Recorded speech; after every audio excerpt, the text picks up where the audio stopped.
অন্ধকার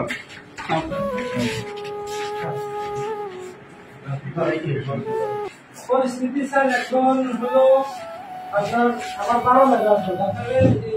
আসলে মোটা কথা নিতে হবে 12 মেগাওয়াট লোড, তার 3.5 মেগাওয়াট সার্ভিস। তাহলে আমার 7 মেগাওয়াট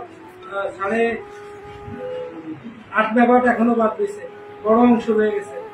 আর হলো আমার 72,000 গ্রাহকের ভিতরে 30,000 গ্রাহক চালু হয়েছে। তার মানে এখনো আমার রয়ে গেছে 40,000 গ্রাহক, এরকম একটা পজিশন।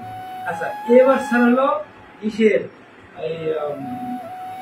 গভর্নমেন্ট থেকে যে নির্দেশনাটা আছে সেটা হলো যে বড় যেটা আপনার হসপিটাল, তারপরে স্যার থানা হেডকোয়ার্টার, উপজেলা হেডকোয়ার্টার, তারপর বড় বাজার, বড় কলেজ, স্কুল কলেজ মাদ্রাসা, এইটাকে আগে চালু করে ব্যাকবোন চালু করে তারপরে স্যার চালু করতে হবে, অন্যটা হাত দিতে হবে।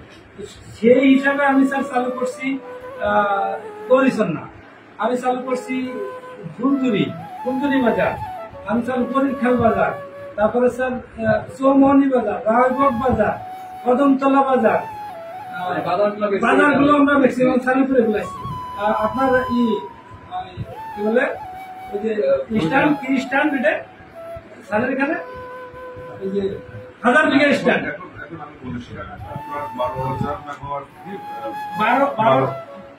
12 মেগাওয়াট আপনি সঞ্চালনায় আছি। এখন চালু করছেন কত? চালু করছি 3.5 মেগাওয়াট। 3.5 মেগাওয়াট। আমি আজকে এবং গতকালকে যত এলাকায় গেছি, পুরো এলাকায় আমি কোনো বিদ্যুৎ পাই নাই। তারা ত্রাণ চায় না, তারা বিদ্যুৎ চায়। কারণ বন্যায় যে ক্ষতি হয়েছে তার চেয়ে এখন বিদ্যুতের অভাবে তাদের কষ্ট হচ্ছে বেশি। সমস্ত ঘর বাড়ি বালিশ তোষক সবকিছু ভেজা এবং সব। এটা কবে নাগাদ কি লাগবে আপনার? আমার স্যার প্রায় 300 লোক আমাকে গভর্নমেন্ট দিয়েছে।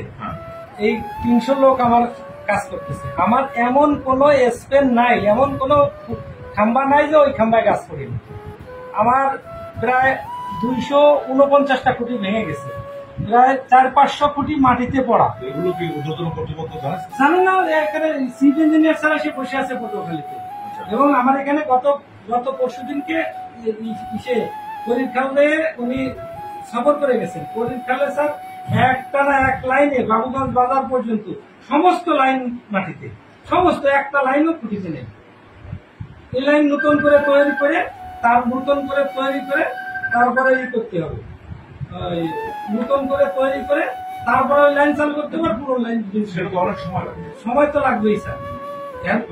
একটা জিনিস স্যার আমি একটু বলি স্যার, যে ঘরটা আপনি এই দেশের সন্তান, যে ঘরটা আধা ঘন্টা থেকে 1 ঘন্টায় শেষ হয়ে যেত ইতিপূর্বে হয়েছে, সেটা 25 ঘন্টা আছে। 25 ঘন্টা যদি একটা